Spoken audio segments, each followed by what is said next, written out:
But generally speaking, there's a risk profile that you have to take, which is kind of, we think of it a bit like a Swiss cheese approach. Yeah. So we say no single point of protection is going to be the one thing, but we put as many layers in as we can. Yeah.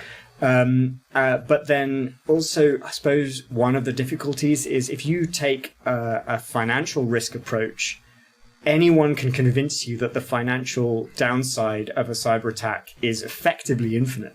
Yeah.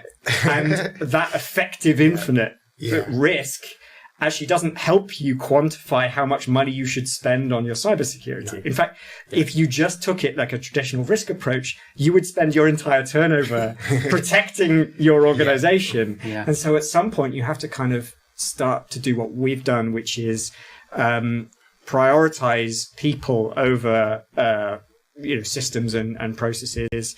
So that a really important thing is kind of personnel awareness and training, and people being aware of the kind of threats that are coming through. And that's become part of our onboarding. It's become, a regular thing. No more or less than any other company would have. But it's something that we're constantly aware of. And I think it seems like the right approach. I mean, most often these malware attacks are initiated by a human, usually by opening something they shouldn't open. So that human education is, of course, the most important to stop the thing from coming in the first place.